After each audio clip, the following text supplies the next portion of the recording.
Hi and welcome. I'm Midnight Truth, and it's so nice to have you here tonight, wherever you are right now, whether you're in bed, lying on the couch, or just looking for a quiet moment. I want you to know this time is for you. Take a deep breath in, and as you breathe out, feel the weight of the day start to fade. Let your mind settle, let your body relax, and let yourself simply be. There's no rush, no pressure, just this calm, quiet moment. If you'd like, you can close your eyes and imagine yourself in a peaceful place. Maybe it's a cozy room with soft, warm lighting. Or maybe it's under a starry sky, with a gentle breeze brushing against you. Wherever you feel safe and calm, let yourself drift there. I know many of you use these stories to fall asleep. So before we begin, make sure to like this video and subscribe to the channel. Also, where are you from and what time is it there? Tonight's story is gentle and soothing, perfect to carry you into a deep, restful sleep. So settle in, get comfortable, and let's begin. The house was mine now. I repeated that thought as I stood in the dimly lit foyer, my suitcase resting at my feet. The place smelled of dust and aged wood, the air thick with the scent of something faintly damp. The previous owner had left in a hurry, or so the realtor told me. No explanation, just packed up and vanished one night, leaving the house in the kind of limbo that made it easy for someone like me to snatch it up for a price far below market value. A fresh start. That was what I needed. That was why I was here. I dragged my suitcase up the creaky staircase, each step groaning under my weight. The place had character, that much was certain. The kind of charm you tell yourself you'll appreciate once you've settled in. Once the walls start feeling like home instead of just another set of unfamiliar spaces. The house was old, built in the early 1900s, and it had been empty for a while before I signed the papers. I told myself that explained the drafty halls and the way the air inside always felt just a little too cool, even though it was early autumn. I told myself a lot of things. By the time I reached the second floor, my breath was shallow. The long hallway stretched before me, dimly lit by a single overhead bulb. There were 3 bedrooms, 1 bathroom, and a door at the end of the hall that I assumed led to an attic. I picked the room on the left, the one with the bay window overlooking the quiet, tree-lined street. The realtor had been right about one thing. The neighborhood was nice. Quaint houses with well-kept lawns. The kind of place where people waved as they walked their dogs. A fresh start. I let out a slow breath, shaking off the unease creeping up my spine. I was just tired. It had been a long day. After setting my suitcase against the wall, I walked back downstairs, flicking on lights as I went. The living room was spacious, the kitchen outdated but functional. I ran my hand over the countertop, feeling the cool surface beneath my fingertips. The previous owner hadn't taken much, just the essentials. Some furniture remained, including an old wooden dining table in the center of the room, its surface scratched and worn. The silence was thick, pressing in from all sides. I had never lived alone before. That would take some getting used to. Deciding I wasn't in the mood to unpack, I grabbed my keys and stepped outside for some air. The sun had dipped below the horizon, casting a deep orange glow over the rooftops. The street was quiet, except for the occasional rustling of leaves as a breeze swept through the trees. Across the street, a man stood on his porch, watching me. I hesitated before giving him a small nod. He returned it, though his expression remained neutral. Then, after a moment, he stepped down onto the sidewalk and started toward me. "Evening," he said, his voice rough with age. He was older, maybe in his late 60s, with thinning gray hair and deep lines etched into his face. "Evening," I replied. He glanced up at the house behind me. "Moving in?" "Yeah, just got here today." The man nodded slowly, but there was something in his expression that made my stomach tighten. A hesitation. "You bought it." "That's usually how it works," I said with a small chuckle, trying to lighten the mood. The man didn't smile. Instead, he looked back at the house, his jaw tight. "How much did they tell you?" I frowned. "What do you mean?" His eyes flicked back to me, About the last guy, the one who lived there before you. I hesitated. Not much, just that he left suddenly. The man let out a humorless chuckle, shaking his head. Yeah, suddenly. That's one way to put it. A cold breeze slipped through the air, sending a shiver down my spine. The man exhaled slowly, rubbing a hand over his face. Look, I don't mean to scare you or nothing, but people don't stay in that house long. Last guy was here 6 months before he took off. Before him, a woman and her kid. They ran out in the middle of the night. She was screaming about something that... He shook his head. Cops came, but she wouldn't go back inside. Said she wouldn't risk it. A hollow feeling settled in my chest. You're saying they thought the house was haunted. The man gave me a long look. I'm saying that house ain't right. I forced a smile. I don't scare easy. The man didn't return the smile. He just sighed and glanced at the house one last time before taking a step back. Suit yourself, he muttered. But if you start hearing things, don't ignore it. With that, he turned and walked back across the street, disappearing inside his house. I stood there for a moment, his words lingering in my mind like an unwelcome guest. Then I shook my head and went back inside, locking the door behind me. The house was quiet, still. I exhaled and ran a hand through my hair, shaking off the lingering unease. It was an old house. Of course it had history, and small towns love their ghost stories. Upstairs, my suitcase waited, still unopened. I decided to get some rest. I climbed the stairs, wincing at the way they groaned beneath my weight. As I reached the hallway, a soft creak sounded from behind me. I froze. The air was cool against my skin, colder than before. I turned my head, eyes scanning the darkness at the end of the hall. Nothing, just the house settling. That's all it was. Shaking my head, I entered my room and shut the door. The bed was already there, left behind by the previous owner. I pulled the covers back, slid in, and let out a slow breath. The house was mine now. I repeated that thought as I closed my eyes, letting sleep take me. The house was mine, and in the silence of the night, I almost didn't hear it. A whisper, so faint it could have been the wind. A single word, carried through the darkness, just before sleep took me completely. Mine. I woke up in the dark. For a moment, I wasn't sure what had pulled me from sleep. The room was still, the air thick with the quiet hum of night. My breath was slow, steady, but something was off. The kind of wrongness you don't notice right away. The kind that lingers just beneath the surface, waiting. Then I heard it, a creak, not the soft, settling sounds of an old house adjusting to the night, but something deliberate, slow, heavy, a footstep. My fingers curled around the blanket, my pulse quickening. It had come from the hallway. I turned my head toward the door, listening. Silence. I let out a slow breath, forcing myself to relax. Old houses made noise. That was normal. It was probably just my imagination playing tricks on me after what the old man had said. I closed my eyes. Another creak. This time, it was closer. My breath hitched, my body stiffening beneath the covers. The sound had come from right outside my bedroom door. I stared at the wooden frame, my heartbeat thudding in my ears.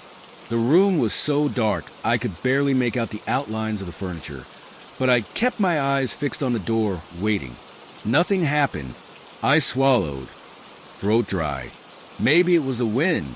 Maybe the house just had a way of making sounds that seemed louder in the middle of the night. That had to be it. I turned onto my side, pulling the blanket up to my chin. I just needed to sleep. I was about to drift off when I heard it again. The slow, unmistakable sound of the doorknob turning. Cold terror shot through me. I bolted upright, my breath coming in sharp gasps. My eyes locked onto the door, watching, waiting. The knob stopped moving. The silence that followed was suffocating. I sat there for what felt like hours, barely breathing. Eventually, the exhaustion won out. My body sagged against the bed, the weight of the day pressing down on me. The house was old. It made noise. That was all. I told myself that over and over again until eventually I fell asleep. Hashtag, hashtag, hashtag the next morning. Sunlight streamed through the window when I woke. For a moment, the events of the night before felt distant, like something I'd imagined in a half-sleeping state. But when I glanced at the door, a chill ran through me. It was open, just an inch. I knew I had closed it. I stared at the gap, my stomach twisting into knots. Had I gotten up during the night? Sleepwalked, maybe? That seemed like the only rational explanation. I pushed myself out of bed, shaking off the unease. A good, strong cup of coffee would help. I made my way downstairs, rubbing the sleep from my eyes. The house was eerily quiet, the wooden floors cool beneath my bare feet. I stepped into the kitchen and stopped. The chairs around the old wooden dining table were slightly pulled out. Not much, just a few inches, as if someone had been sitting there. A prickle of unease ran up my spine. I hadn't touched the chairs since I got here. I took a slow breath, shaking my head. Jesus, get a grip, I muttered to myself. It was nothing, just my mind playing tricks on me. I grabbed a mug from the cabinet, poured my coffee, and sat down at the table. As I took a sip, I tried to push the creeping discomfort away. I needed to get out of the house for a bit, get some fresh air. Hashtag, hashtag, hashtag a visit to town. A small grocery store sat a few blocks away, nestled between a post office and a gas station. It was one of those old-fashioned places where the shelves were stocked with just the basics, and the cashier knew everyone by name. The bell above the door jingled as I stepped inside. An older woman behind the counter glanced up, offering a polite smile. Morning, Morning, I replied, grabbing a basket. As I moved down the aisles, picking up the essentials, bread, milk, eggs, I caught snippets of conversation from the few customers in the store. Small town gossip. One conversation caught my attention. Should have torn it down years ago. My ears perked up. I turned slightly, pretending to browse the canned goods while listening. A middle-aged woman was speaking in a hushed tone to the cashier. I told him not to move in, she continued, shaking her head. That house ain't safe. The cashier sighed. You know how it is. Some folks don't believe in that kind of thing. I felt a strange chill creep up my spine. They were talking about my house. The middle-aged woman noticed me watching and quickly turned away, muttering something under her breath. I hesitated before approaching the counter with my basket. Excuse me, I said, forcing a casual tone. I couldn't help but overhear, what do you mean my house isn't safe? The woman looked at me with wide eyes, then glanced at the cashier as if asking for permission to speak. The cashier sighed. It's just old stories. Han, don't pay it no mind. I wasn't convinced. What kind of stories? The middle-aged woman hesitated before answering. The man who built that house, Nathaniel Grayson, he wasn't right in the head. He was obsessed with things he shouldn't have been. A heavy silence hung between us. What kind of things? I pressed. She swallowed. Rituals. Dark things. Some say he opened a door to something. Others say he was trying to bring someone back. A sick feeling twisted in my gut. The cashier shot the woman a warning look. That's enough, Martha. The man's just moved in. Don't go scaring him off. Martha looked at me one last time, her expression dark. Just be careful, she said softly. That house don't let people go easy. I left the store feeling colder than when I entered. The wind had picked up outside, the sky darkening despite it being midday. A storm was rolling in. As I walked back home, I couldn't shake the feeling that someone was watching me. When I reached the house, I stopped at the front steps, staring up at the windows. For a brief second, I could have sworn I saw movement inside, a shadow shifting just beyond the glass. I shook my head. Get a grip, I muttered. Pushing the eerie feeling aside, I stepped inside and shut the door. The house was silent, too silent. I set the grocery bag on the counter and exhaled. It was just my imagination. Small town stories meant nothing. I turned to put the milk in the fridge. That's when I saw it. The dining table chairs. They had moved again. This time, they weren't just slightly pulled out. They were arranged in a perfect circle in the middle of the kitchen, and in the center of that circle was my suitcase, wide open, with every single one of my clothes neatly folded on the floor around it. I felt the blood drain from my face. I wasn't alone in this house, and whatever was here, it wanted me to know it. I didn't move. I couldn't. My breath caught in my throat as I stared at the suitcase, its open mouth gaping like a silent threat. The clothes were arranged too neatly, too deliberately. Someone or something had done this while I was out. The air in the room felt thick, charged, like the moment before a thunderstorm breaks. A prickle of fear crawled along my skin. I forced myself to step forward, inching toward the suitcase, my pulse hammering in my ears. My hands trembled as I knelt and picked up a folded shirt. Ice shot through my veins. The fabric was ice cold. I dropped it instantly, stumbling backward. The house was warm. The heater had been running. There was no reason for the clothes to be this cold, unless they had been touched by something that carried the chill of the grave. A sharp creak split the silence. My head snapped up. The dining room chair nearest to me shifted an inch, all on its own. I spun and bolted for the front door. My fingers fumbled with the lock, my breath coming in short, panicked gasps. The metal was slick in my grip as I twisted it, yanking the door open so hard it banged against the wall. Cold air rushed in, and I stumbled onto the porch, gulping in the crisp autumn air. The wind had picked up, whistling through the trees, but it wasn't strong enough to explain what had just happened inside. I turned, heart pounding, and stared at the open door. The house loomed before me, silent, waiting. It wanted me inside. The thought came unbidden, sinking into my mind like a whisper I wasn't supposed to hear. I swallowed hard. I needed to leave, just grab a few things, go to a motel for the night, clear my head. This house was playing tricks on me, or maybe I was just losing it.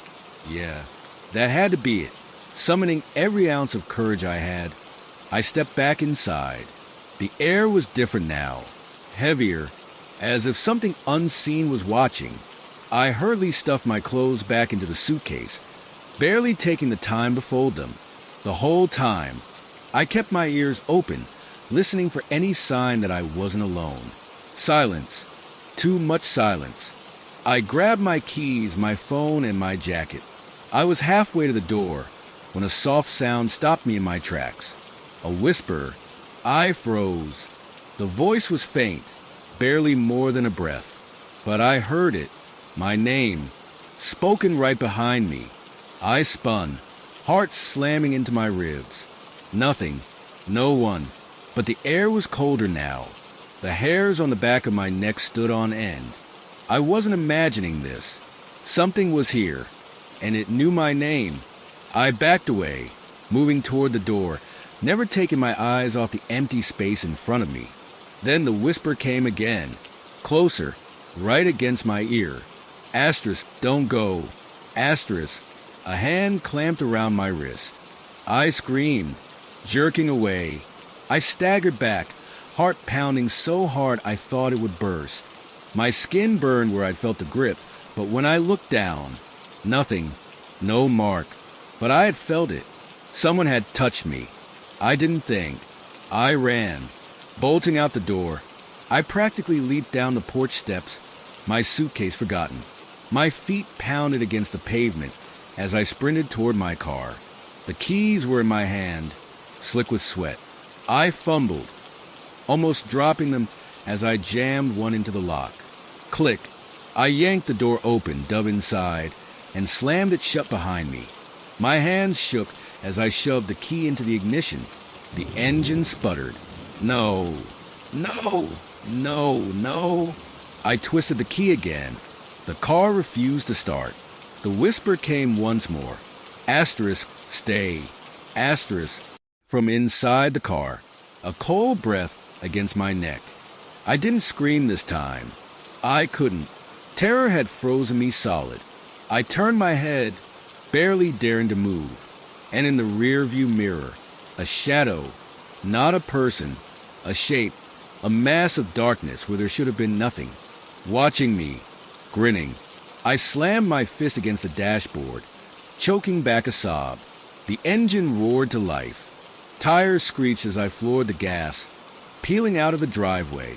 The house blurred past me as I sped down the empty road, not daring to look back. Not until I reached the edge of town did I finally stop. I sat there, gripping the wheel so hard my knuckles turned white. My breath came in ragged gasps. I didn't know how long I stayed like that, staring at nothing, trying to convince myself I wasn't losing my mind. But when I glanced in the rear-view mirror again, the shadow was gone, for now, and in the empty silence of my car, I heard one last whisper, faint, almost amused. Asterisk, you'll be back. Asterisk. I spent the night in a cheap motel on the outskirts of town, the kind of place with flickering neon lights and a front desk clerk who barely looked up from his magazine when I checked in. The room smelled like stale cigarettes and cheap disinfectant. The bed was too stiff, the sheets scratchy. But it didn't matter. I was safe. Or so I told myself. I locked the door, bolted it, even wedged a chair under the handle for good measure. My suitcase was still at the house, but I didn't care. I had my keys, my phone, and a jacket, enough to last me through the night that stretched on forever. I didn't sleep. Every creak of the motel's old pipes made me flinch. Every shadow cast by the dim streetlight outside made my pulse spike. And every time I closed my eyes, I saw that grin in the mirror, the shadow, waiting at some point. Exhaustion must have won because I woke up with a jolt, my heart already racing before I even knew why. It was still dark. The motel room was silent. Then a tap, soft, almost polite, at the door. I held my breath. Another tap. Then a voice. Not a whisper. Not like before, but low, muffled. Familiar. Asterisk, hey. You okay in there? Asterisk. I hesitated, pulse hammering. It was Greg, the neighbor. What the hell was he doing here? I glanced at my phone. 3:12 a.m. Every instinct told me to stay quiet, to pretend I wasn't here. But then again, Greg was the only person in town who had warned me about the house. Maybe he knew something. Maybe he could help. Slowly, I got out of bed, crossing the room on bare feet. The floor was cold. I leaned against the door, my hand hovering over the lock. Asterisk, Greg. Asterisk, my voice came out hoarse. Asterisk, yeah, it's me. Open up. Asterisk. Something felt off. Why was he here? How did he even know where I was? Asterisk, how did you find me? Asterisk, I asked, my fingers curling against my palm. A pause. Too long. Then a chuckle. Asterisk, it wasn't hard. Asterisk, goosebumps erupted along my arms. That wasn't the way Greg talked. The cadence was wrong. The tone just slightly off. Go away, I whispered, stepping back. The chuckle came again. Low, dry. The doorknob rattled. Come on, the voice coaxed. Asterisk, you left in such a hurry. Thought you might want your things. Asterisk, silence stretched thick between us. Then, a scraping sound, metal against wood, like someone was sliding something under the door. I sucked in a breath and looked down. A piece of paper. No, a photograph. My hands trembled as I bent down to pick it up. It was a picture of me, standing in my living room, holding my suitcase, looking over my shoulder, and behind me, the shadow, grinning. I threw the photo like it had burned me. My stomach lurched, while rising in my throat. This wasn't real. It couldn't be real. Asterisk, who are you? Asterisk, my voice shook. Silence. Then a whisper. Soft. Teasing. Asterisk, you already know. Asterisk, the lights flickered. My breath hitched. A loud bang rattled the door, shaking the walls. I stumbled backward, heart slamming against my ribs. The bang came again, and again. The chair wedged under the handle jerked with each hit. The bolt strained. I couldn't move. I couldn't breathe. And then silence. No more banging. No more whispers. Just the sound of my own ragged breaths. I forced myself to move, inching toward the peephole. My fingers trembled as I pressed my eye to it. The hallway was empty. No sign of Greg. No sign of anyone. The only thing left behind was a photograph, curling at the edges where it lay on the floor, and the feeling, deep in my gut, that this wasn't over. Not even close. I didn't sleep after that. The moment the first hints of dawn crept through the thin motel curtains, I grabbed my keys and bolted. I didn't care that I was still in yesterday's clothes. I didn't care that my hair was a mess, that my skin felt damp with cold sweat.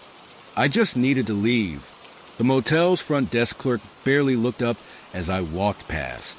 The streets were empty, bathed in the pale glow of early morning. I got into my car, hands gripping the wheel so tightly my knuckles turned white. I should have driven away, left town, never looked back. But my suitcase was still at the house, my laptop, my wallet, and something deep inside me whispered, "You can't just leave." I didn't want to go back. Every muscle in my body screamed against it, but I had no choice. I needed my things, and I needed answers. I pulled up to the house just as the sun started burning away the morning mist. It looked different in daylight, smaller, less menacing. For a moment, I almost convinced myself I had imagined it all. Almost. I stepped out of the car, my boots crunching on the gravel. The air was crisp, carrying the scent of damp earth and decaying leaves. My house key felt heavy in my hand as I approached the front door. I hesitated. Then, with a deep breath, I turned the key. The lock clicked. I pushed the door open. Silence greeted me. No whispers. No creaking floorboards. Just an empty house. I stepped inside, heart pounding. Everything was exactly as I had left it. The couch, the half-empty cup of coffee on the kitchen counter, the suitcase still sitting by the door. The only thing that had changed, the mirror, it was gone. My pulse spiked. I walked forward, my eyes scanning the walls. The mirror had been huge, impossible to miss. But now there was nothing, just an empty space where it should have been. The house was silent, too silent. I swallowed hard and forced myself to move, grabbing my suitcase and checking every room. The bedroom, the bathroom, even the basement.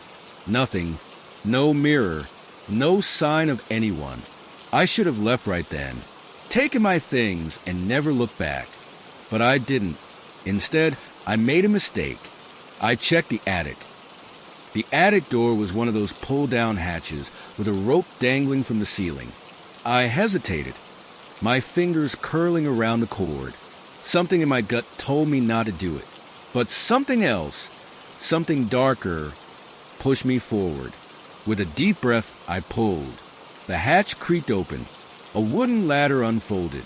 The air that rushed down smelled stale, dusty, and underneath it, something else. Something rotten. I swallowed against the bile, rising in my throat, and climbed up. The attic was cramped, filled with old furniture covered in dusty sheets. The single window was so dirty it barely let in any light. And in the center of the attic, a mirror, not the same one from the living room. This one was older. The glass was warped, the edges lined with black and silver.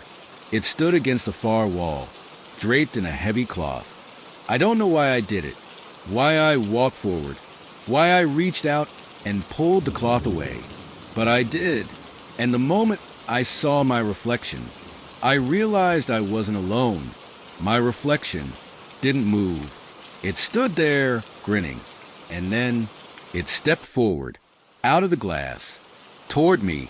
I stumbled back, my foot catching on something. I fell, my back hitting the floor with a dull thud. The thing, crouched down, head tilting. Its grin widened, and then it whispered, you shouldn't have come back. The attic door slammed shut, and the light went out. The darkness swallowed me whole. I scrambled to my feet, heart slamming against my ribs. My breath came in short, ragged gasps as I pressed myself against the cold attic wall. The air felt wrong, thick, heavy, like it was pressing down on me, squeezing the breath from my lungs. And then a sound, not footsteps, not breathing, something else, a slow, deliberate scratching, like nails dragging across wood. I clenched my fists, trying to steady my breathing. My eyes darted around, searching for any trace of light. But the attic was pitch black. I wasn't alone. I could feel it.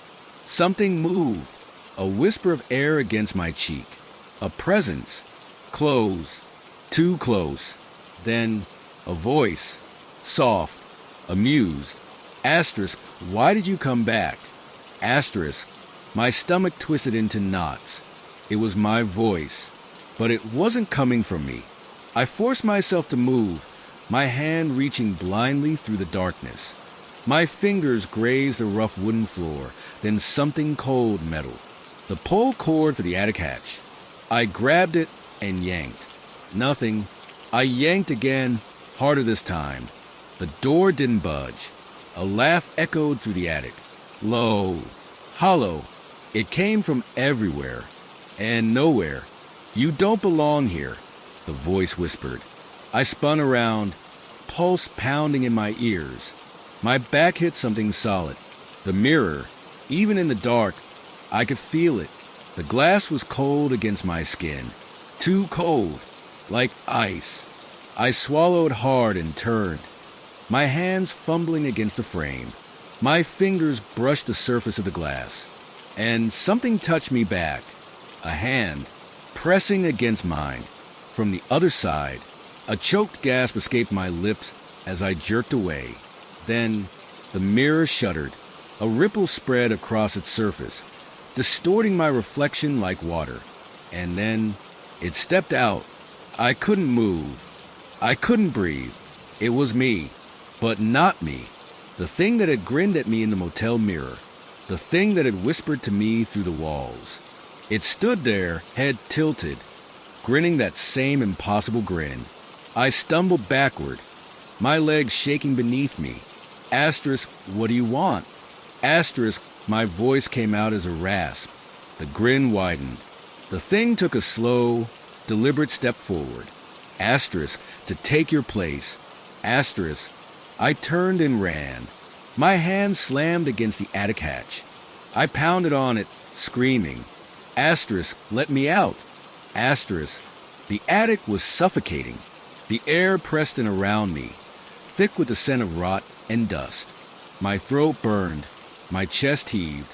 Then, a whisper, right at my ear. You already let me in. Cold fingers brushed against my wrist. I whirled around, my heart nearly stopping in my chest. But the attic was empty. The mirror stood there, silent.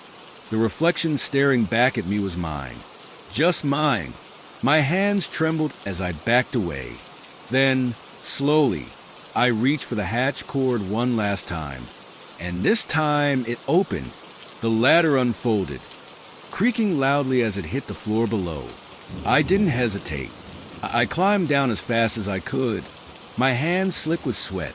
The moment my feet hit the ground, I spun around and shoved the attic hatch closed. The air in the house felt lighter, like something had left. I stood there, my breath coming in short gasps, my hands still shaking. I needed to go. Now. I grabbed my suitcase, my wallet, and my keys. I didn't care about anything else.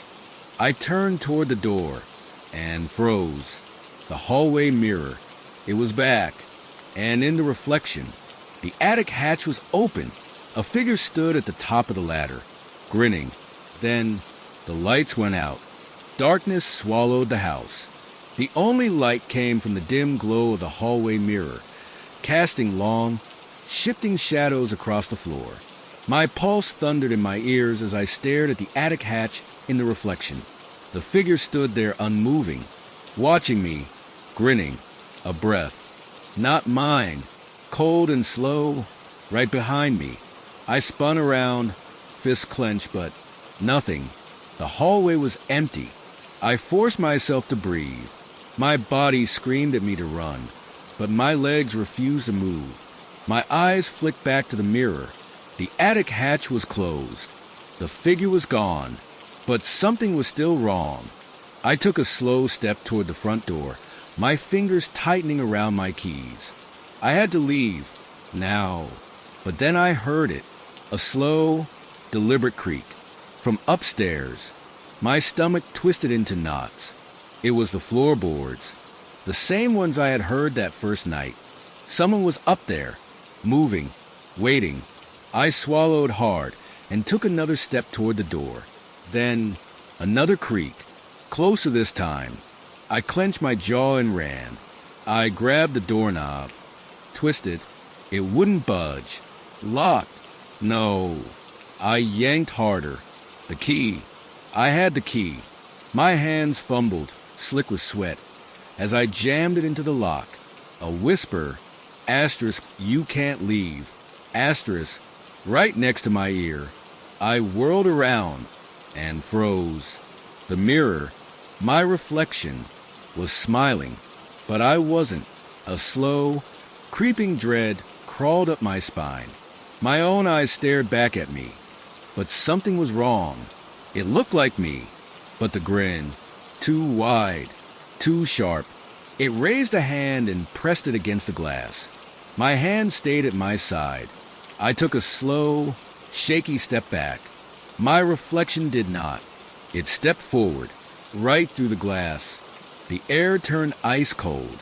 The lights flickered just once, and then the thing that wore my face was standing right in front of me, close enough to touch, close enough to hear the low, unnatural whisper curling from its lips. Asterisk, I told you. Asterisk, my breath caught in my throat. Asterisk, you let me in. Asterisk, a hand closed around my wrist. Cold. So cold, asterisk, asterisk. I jerked back, but it held on, tighter.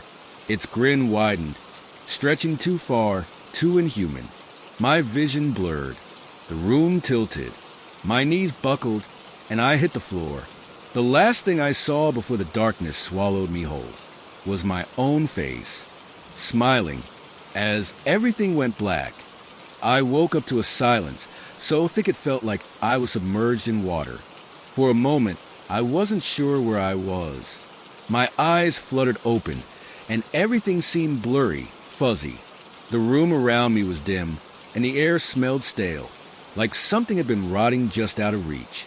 My body was stiff, heavy, as if I had been lying in the same spot for far too long. I tried to move and flinched. Pain shot through my wrist, like someone had twisted it too hard. My eyes flicked down to where the skin was red, irritated. The mark left by the hand, the one that hadn't been mine. I shot to my feet, my heart pounding in my chest. The house felt different now. Not like before.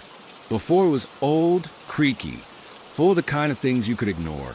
But now, it was like the walls were watching. Every shadow felt like it was moving. Every creak in the floorboards made me jump. I swallowed the panic rising in my throat. I had to get out of here. I had to leave. I turned toward the front door and froze. The door was wide open. I hadn't unlocked it. I hadn't even moved toward it. But there it was, standing wide open, inviting the night in. I took a cautious step toward it, but something held me back. A whisper, soft as a breeze, brushed my ear. Asterisk, it's not time yet. Asterisk, I jerked away, my heart slamming against my ribs. I spun around, but there was no one behind me. I was alone. Still, that whisper, it lingered. My skin prickled. I glanced back at the door. The house was silent, waiting, watching.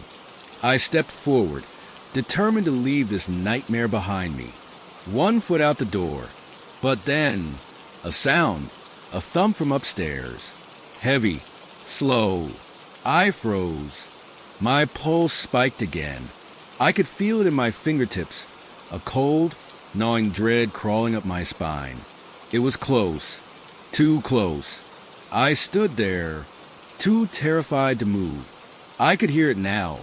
Footsteps, slow, methodical, and they were getting closer, closer to me. I didn't look up. I didn't want to, but I had to. I turned, and there it was, the thing that wore my face, standing at the top of the stairs, just out of the dim light, grinning. The grin was wide, too wide. It took a step forward, its feet moving slowly, deliberately. I could feel its eyes on me, even though I couldn't see them. It was coming for me. I ran. I didn't think. I just ran. I bolted for the door. My hands fumbled as I tried to pull it closed, but the handle was slipping in my shaking fingers. The footsteps behind me grew louder, closer. I slammed the door shut, heart hammering in my chest. I pressed my back against it, gasping for breath, but it didn't feel like enough. It didn't feel like I was safe. I turned, my hands flying to the nearest light switch, but nothing happened. The lights were out. I didn't care. I ran to the kitchen, grabbed the nearest knife, and stood there, frozen, waiting for it to come. But nothing happened. I stood there, trembling, the knife clutched in my hands as the silence pressed in around me. And then, a sound from behind me, a whisper, asterisk, I'm not done with you, asterisk. I spun around, the knife raised, but nothing. The house was empty again, and yet it didn't feel empty. It felt like something was still there, still waiting, watching, and I could never escape. The silence was suffocating. I stood frozen in the kitchen, my heart pounding so loudly I was sure it was echoing through the walls. My grip tightened on the knife, knuckles white from the strain, as my breath came in shallow, panicked gasps. Something was wrong. The house felt wrong. Not like before, where it was just the creaks and groans of an old place settling. No. Now, it felt like the house was alive. It was breathing, shifting, pulsating with an eerie, unnatural energy. And I was trapped in it. I took a step forward, eyes darting around the dark, oppressive room. The faint moonlight filtered through the cracks in the blinds, casting long, twisted shadows that seemed to move when I wasn't looking. I had to get out. I couldn't stay here anymore. But my legs felt heavy, like the air itself was dragging me down. It wasn't until I heard the floorboards above me creak again that I snapped out of it. Footsteps. Loud. Heavy. It wasn't just a sound anymore. It was like the weight of someone moving through the house, each step shaking the very foundation beneath my feet. I couldn't breathe. I forced myself to move, inching toward the door, still clutching the knife. The footsteps grew louder, faster, like someone or something was running toward me. My hand shot out for the doorknob, but before I could turn it, I heard something else. A whisper, not from behind me, from the floor. Asterisk, you can't leave. Asterisk, I froze. It was the voice again. The voice I had heard before, the one that had whispered in my ear just moments ago. But this time, it was closer. It was in the floor.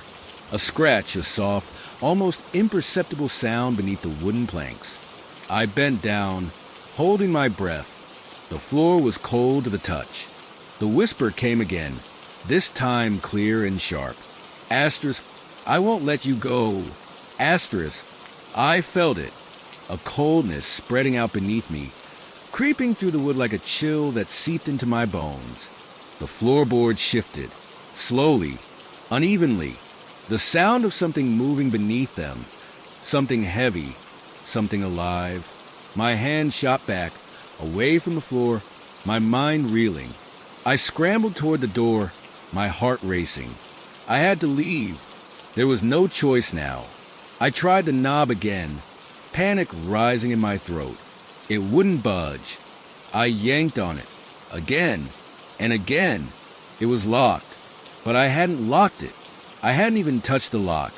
I looked around, desperate for a way out, but there was nothing. The walls felt like they were closing in on me. The air was thick, choking me. And then the floorboard split. A crack, a deep, guttural sound like something ancient and broken was waking from its long, dormant slumber. I stumbled backward. The whisper returned. Asterisk, it's time. Asterisk. The walls trembled. The house groaning as if it were alive, stretching and twisting. I could feel something pulling at me, something inside the walls, inside the floor, dragging me toward the source of the sound. I couldn't fight it. It was too strong. I took one last, desperate look at the door, and then everything went dark. When I woke up, the first thing I noticed was the silence. It was different from before, though. Before, there had always been the soft hum of the house, the creaking of the old wood, the groan of the windows rattling in their frames. Now, there was nothing, not a sound.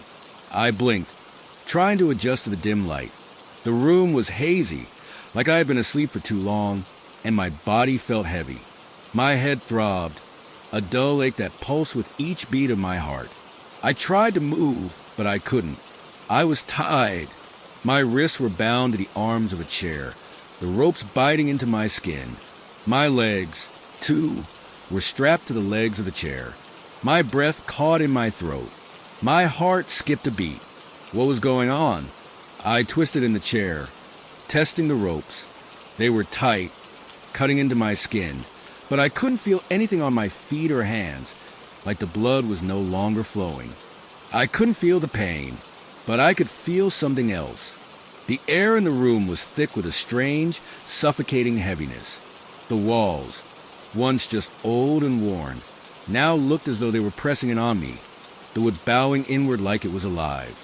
The shadows in the corners seemed to pulse, shifting and swaying as though they were breathing with me.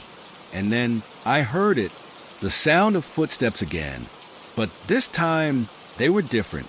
The steps were slow, deliberate, each footfall heavy and drawn out, like the ground beneath them was reluctant to support their weight. They were coming toward me. I could feel it. I was being watched. My stomach twisted with fear, and I tugged at the ropes, desperate to break free. But the more I fought, the more the ropes tightened. It felt like they were pulling me in, like I was becoming a part of the house itself. The footsteps stopped just in front of me. I could feel the presence there, standing just out of my sight. And then I heard the whisper, asterisk, it's not over yet. Asterisk, the voice that had haunted me from the very beginning. It was so close now, like the words were coming from inside my own mind. I couldn't breathe. The air was too thick, and the house, this place, felt like it was alive. I strained against the ropes again, my mind racing. How had I gotten here? What was happening? A figure stepped into my line of sight. I didn't know who it was. I didn't know what it was. But the eyes were empty, hollow, black, endless pits. It was wearing a face, but the face wasn't real. It was a mask, pale, stretched too thin, like it had been peeled from someone else's skin. The figure stared at me, its lips curling into a sickly smile, revealing teeth that were too sharp, too white against the darkness. I tried to scream, but no sound came out. You wanted to leave, the figure whispered, its voice like the rustle of dead leaves. Asterisk, but you can't. Not now. Asterisk, I could feel the air growing colder. The shadows were closing in, wrapping around me like a suffocating blanket. The figure's hand reached out, slow and deliberate, and I could see the blackened fingers curling toward my face. My heart pounded so loudly in my chest, I thought it might burst. I closed my eyes, bracing for the touch, but it never came. Instead, the world shifted. Suddenly, I was back in the hallway, standing in front of the front door, the door that had been wide open before. It was shut now, locked. I reached for the handle, but the door wouldn't budge. My fingers slid down, trembling. As I turned to face the rest of the house, the shadows seemed to move again. They weren't just shadows anymore. They were figures, standing at the end of the hall watching me. I could feel them. I could see them. And they were waiting for me to step forward, waiting for me to open the door. I had no choice. I had to escape. But when I reached for the knob again, it turned. Not by my hand. The door slowly creaked open, and beyond it, the darkness, blackness, stretching on forever. The shadows in the hallway grew closer, and I could feel the coldness creeping up behind me. I had no idea where the door would take me. I had no idea what I would find, but I was done. I stepped through, and then the door slammed shut behind me. I don't know how long I walked through the darkness. It felt like hours, but time seemed to have no meaning here. The air around me was heavy, thick with the scent of mildew and something far worse. Something rancid, like rotting earth, decay lingering just beneath the surface. The floor beneath my feet was uneven, the ground damp and cold, but I couldn't see what I was walking on. There was no light, not even a glimpse of the moon through the thick darkness that seemed to press in from all sides. I wasn't sure where I was anymore, but I felt like I had been here before. I could hear the faint whispers again, growing louder with each step I took. They were no longer just random voices. They were directed at me. The words were fragmented, almost unintelligible, but they felt like they were wrapping around my mind, pulling at the edges of my sanity. "We're waiting for you. You can't escape." I stumbled, my foot catching on something, an uneven stone or maybe a root. I didn't know. It didn't matter. I was in motion, but every part of me wanted to stop, to turn back, to wake up from whatever twisted dream this was. But I couldn't. My breath came in ragged gasps as I pushed forward, my hands shaking at my sides. My heart was pounding so loudly, I thought it would drown out the whispers, the footsteps that echoed behind me. I needed to find the light. I needed to find something, anything, that could tell me where I was, what this place was, why it felt so familiar. But the darkness, this place, had a way of swallowing things up. The air grew colder still. I could feel it against my skin, biting, like the sharpest winter chill. Yet there was no frost, no snow, just cold. And then I heard it, the scratching, not from behind me, not above me. It was beneath me. It came from the ground, deep within the earth, scraping like claws against stone. It grew louder, more insistent, until it felt like the very ground I stood on was shifting, twisting beneath me. I wanted to run, but my legs were frozen. The scratching stopped, and in the silence that followed, I heard something else. A voice. It wasn't the same voice as before. This one was deeper, almost guttural, a low rumble in the distance. It echoed around me, like it was coming from all directions. Asterisk, it's too late. Asterisk. I turned around, my pulse racing, but I couldn't see anything. There was nothing in the darkness. No shape, no shadow, no figure standing there. Just nothing. But I felt it. The presence. It was close. I could feel it. A presence pressing down on me, like something was watching, waiting to pounce. Asterisk, it's too late. Asterisk. The voice came again, this time closer, almost in my ear. I didn't wait to hear more. I turned and ran. I couldn't see where I was going, but I didn't care. Every instinct in my body screamed for me to move, to escape whatever was lurking in the dark. The whispers grew louder, more frantic, swirling around me like a storm, drowning out the sound of my own ragged breath. The ground seemed to rise up beneath me, shifting, pulling at my feet, trying to drag me down. My heart raced, my chest tight with terror. But I kept running, and then I felt it, a hand, cold, wet. It wrapped around my ankle, pulling me down. I screamed, kicking, thrashing in panic, but the grip tightened. The fingers, long and dead, squeezed around me, their touch like ice. I looked down, but I still couldn't see. I couldn't see anything. And then, through the blackness, I saw something. A faint light, a flicker. I could barely make it out, but it was there. A small, weak light, shimmering in the distance.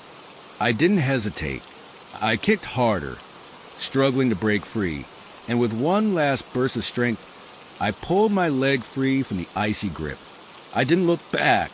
I ran toward the light, not caring about what was behind me, not caring about anything except getting to that light. The whispers became screams, the earth beneath me shaking, the ground groaning as though it was alive. But I didn't stop.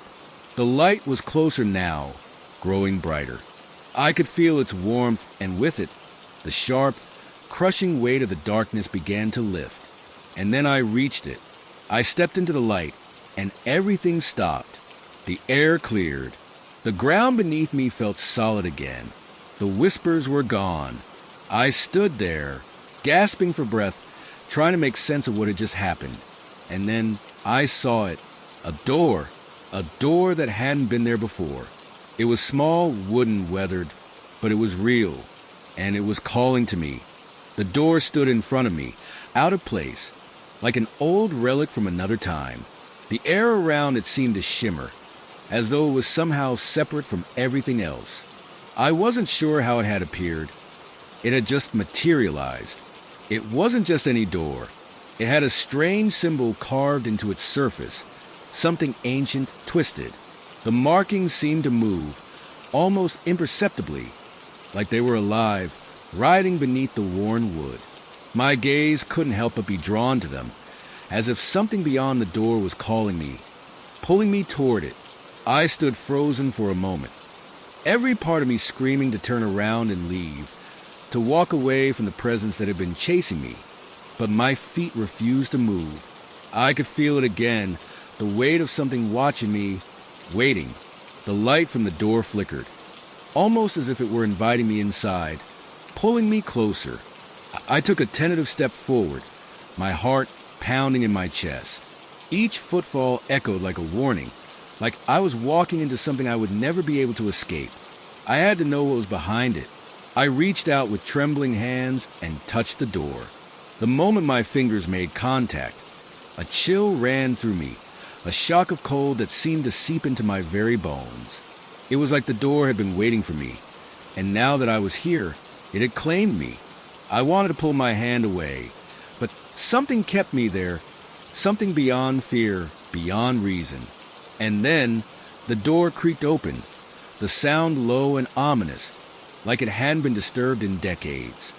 I didn't move. I didn't have to.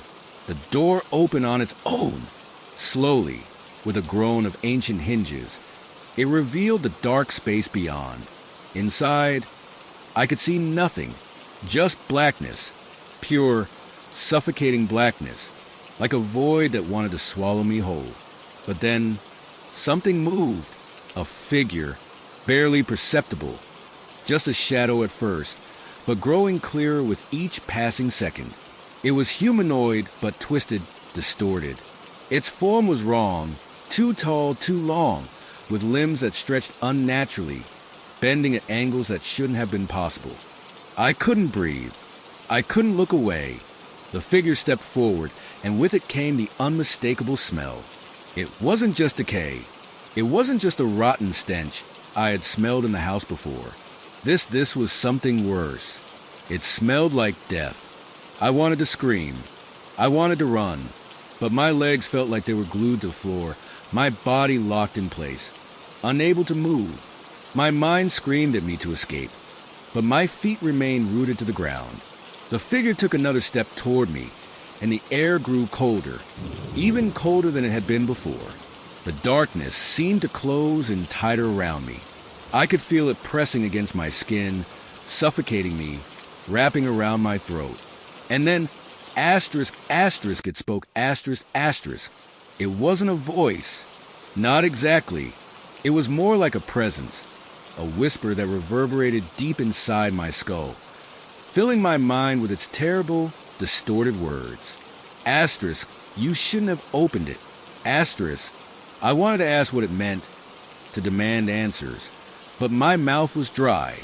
The words wouldn't come. I could only stand there trapped as the figure reached out its elongated hand.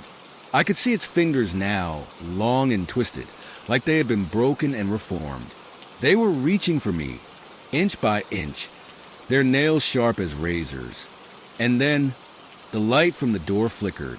The whispers grew louder, echoing in my ears, reverberating through my very soul. And in that moment I understood. The house had called me here.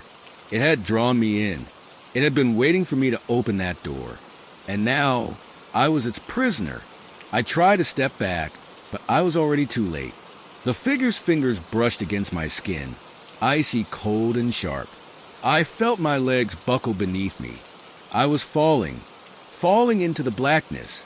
But just before I hit the ground, before everything went dark, something snapped. I woke up. I don't know how long I was out. Minutes? Hours? I had no idea. I was on the floor of the living room, gasping for air, drenched in sweat. My heart was racing, my mind spinning. I sat up quickly, looking around, trying to make sense of it all. The house was silent, too silent.